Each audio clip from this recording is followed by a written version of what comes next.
Salut à tous les amis, j'espère que vous allez bien. Très heureux de vous retrouver aujourd'hui. Alors, semaine de Ligue des Champions, demain, mardi soir.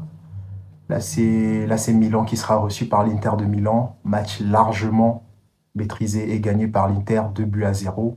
Alors, commençons par l'AC Milan. L'AC Milan qui ce samedi perd contre la Spezia, 18e de championnat, 2 buts à 0. Et voit ses chances de qualification pour la Ligue des Champions de plus en plus incertaines. Faisons un petit point sur Milan. Milan qui perd en championnat face à Spedia, qui est en déplacement à Spedia, qui perd 2-0 face au 18e du championnat. Milan qui voit ses chances qualificatives pour la Ligue des Champions, amoindries, parce qu'ils sont à 4 longueurs du top 4. Et ça va être très compliqué pour eux, surtout qu'il y a des blessures. Benacer, qui s'est blessé au match aller contre l'Inter de Milan, il sera pas absent. Il sera pas présent parce que c'est fin de saison pour lui. Il attend une opération, il doit suivre une opération. Il y a Krunic, les gars, Krunic qui a manqué le match face à Spezia, absence incertaine. Et le gros bémol, les gars, c'est la présence de Leao ou pas. D'après Pioli, Leao serait peut-être présent. Et s'il est présent, on ne sait pas à quel niveau de forme. Et c'est ça le souci, en fait. Donc, Milan qui s'en va pour l'Inter de Milan, Milan qui s'en va jouer au stade de l'Inter, ça va être très compliqué, hein. Ça va être très compliqué avec ses absences assez importantes et un niveau de confiance amoindri. On peut le voir, hein, on peut le voir par rapport aux dernières performances. Un Milan qui est inquiet, un Milan qui ne sait pas où mettre de la tête. On ne sait pas ce que ça donnera, mais c'est mal parti pour eux, hein. Franchement, c'est mal parti. Passons à l'Inter de Milan. L'Inter de Milan qui sort d'un groupe très relevé, où il y avait le Bayern, où il y avait le Barça. Ils arrivent à passer deuxième devant le Barça, et qui fait un début de saison assez compliqué. Et ils finissent en puissance. Ils battent Sassuolo 4 buts à 2 ce week-end.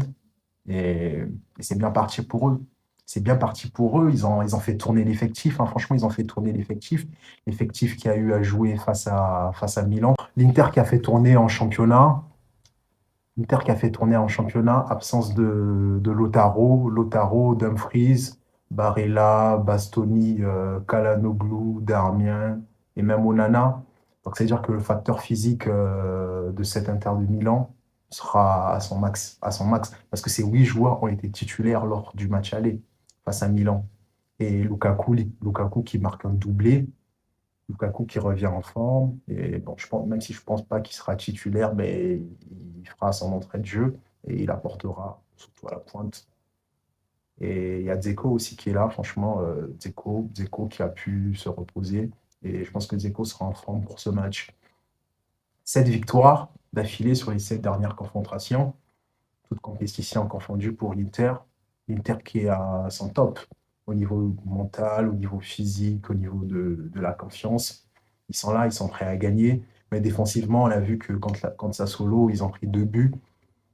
Et tout n'est pas parfait, mais je pense quand même que cette équipe remaniée a pu faire l'affaire défensivement. Et offensivement aussi, ça a été bien. Alors, le prono. Alors, personnellement, je pense sincèrement que l'Inter jouera ce match avec un capital confiance et physique énorme. Et ce qui revient à dire que je les vois vainqueurs de cette double confrontation. La première manche qu'ils ont gagnée et la seconde, je pense qu'ils la gagneront aussi. Et je les vois se qualifier pour la finale de la Champions League au détriment de l'AC Milan. Bon les gars, si cette vidéo vous a plu, n'hésitez pas à vous abonner, n'hésitez pas à liker, activer la cloche des notifications pour ne surtout rien manquer des